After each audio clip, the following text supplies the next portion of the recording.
Oh, man. Really? Who would have thought Red Skull died in Skull House? Oh, hi there. Afternoon. My name's Dave, part of the West Coast Avengers. You might have heard of us, but probably not. West Coast Avengers! You might have heard of us, but probably not! I am a avid comic book collector and reader, and I have been for years. And I've enjoyed getting comic books at all sorts of places, obviously comic book shops and conventions, but I'm here to show you all the bounties that I get from weird shops and garage sales and antique malls all across America, but mostly in the West Coast where I reside, Seattle, Washington. But the headquarters of the West Coast Avengers span from Washington to California. So today I hit a shop that is a video game shop in San Jose, California, and they do have about half of their store devoted to long boxes of comics worth flipping through. So let's see what we got today. First up was this Marvel Universe book, handbook. It's volume 10 trade, and what it has is character bios and stories and illustrations of, X amount of characters. Red Skull was one of them. I picked up these two books, Secret Wars 2 and 4. Not key issues, but great condition and great to have. Who knows when you'll want to start reading Secret Wars 2. So moving along, one of the other cool things I got was this Maximum Carnage official game secrets from the Super Nintendo / Genesis game from the 90s. It's got some cool illustrations, tips and tricks for the games, and a little story about each level. And how can you go wrong? The cover is Bill Sienkiewicz, or as some people call him, Sankowitz. Got some other cool books in the realm of something that I have a little soft spot for, comic book magazines. Wizard, Hero Illustrated, both magazines I grew up reading. I got this really dope lenticular cover, homage to Amazing Fantasy 15, Hero Illustrated from 1993. It is still sealed. I do plan on opening it and taking a look, but I will wait till I get home to do that. As well, Batman Hero Special. It's kind of boilerplate, but it's got that Kelly Jones artwork on front. And Kelly Jones did the artwork for the Batman Dracula vampire story from Elseworlds. It is my single favorite Batman story of all time. If you've never read it, track it down. Red Rain, Red Mist, and Batman Dracula, something else. Moving along to the Bats. 100-page Batman 255 Spectacular. Neil Adams cover. I'll buy almost any really cool looking Batman book because I'm a Bat fanatic. But I did not know that this was a key issue. It's worth upwards of $80. It's got that first appearance of the werewolf. So we move on to, let's go with this. House of Mystery 55, thick horror paged book. Not really going to say that I'm a huge House of Mystery fan, but I do love reading some horror stuff. And when it's $1, what's the worst that could happen? I don't like it. Oh well.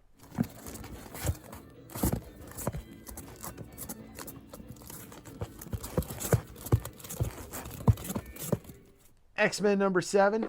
Number 7. Omega Red Wolverine split cover. Jim Lee. Badass. This is probably the second or third appearance of Omega Red, if I'm somewhere around there. This is when Jim Lee took over the X-Men, did that number 1 book, and we all bought it. If you didn't buy it, then that means you weren't alive then. Savage Dragon number 13. Image X month. So this is where the 6 Image founders did art on another creator's book. So Todd McFarlane did Cyberforce, and Jim Lee did Savage Dragon, and Jim Valentino did Youngblood, Rob Liefeld did Shadowhawk, and I know there's one more I'm forgetting. Oh, and Mark Silvestri did Spawn. So another little facet of my life has always been I worked in and collected autographs for over 25 years in person, and so I have that unique ability to walk into a comic book store that has, or any kind of memorabilia store that has autographs, and look at it and be like, oh, not only do I know who that is, that's real. So I picked up this Stormwatch #2, signed by Brandon Choi and Big Daddy Jim Lee right there on top in black ink. That's real. I've never heard of this book, St. Swithin's Day, but it's signed by Grant Morrison and it's signed by Paul Grist. As you can see, you can get that in there so you can see the autographs.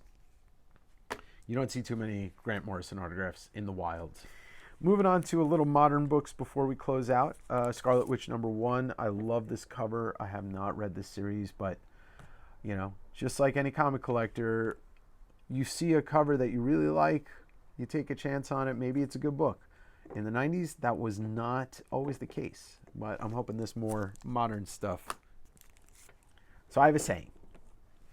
That saying is, you see a Todd McFarlane book, you buy that Todd McFarlane book. Philadelphia issue, Todd McFarlane cover. I don't own this. I'm a Todd Father Mark. I love Todd Father, so I bought it. Some weird stuff too. I found some old posters that never got hung, and we got a Megaton Man return, cool Don Simpson, old, this 1987 poster. This is gonna look good on my wall, or on somebody else's wall. Another really dope poster, Miracle Man, the controversial series from Alan Moore that was eventually finished by Neil Gaiman. I've never even seen this book before, and it's #2 Miracle Man, and so it's a pretty cool limited edition poster from 1985, I believe. So last two books I'm going to show you. This is not a key, but from an art perspective, this cover right here, Wolverine #90. I don't think I've ever seen this done up until this point. I don't think I've ever seen this. You've got a painted Hildebrandt Brothers cover in the background, and in the foreground you've got Adam Kubert who was the current at that time, the current penciler on Wolverine.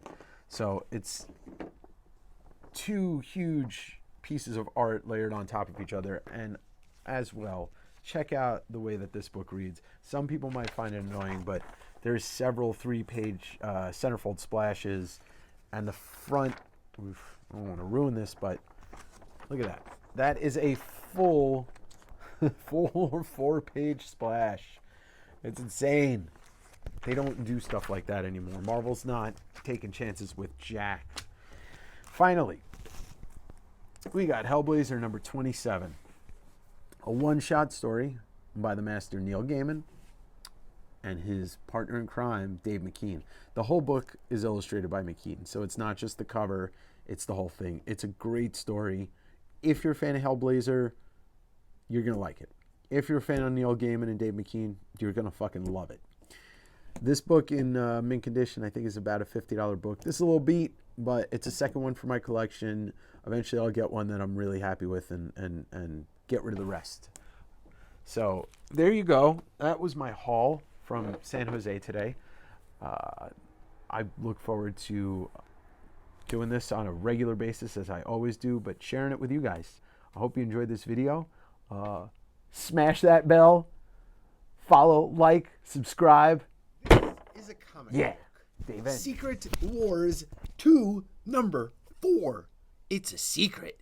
If you tell anybody, I'll kill ya.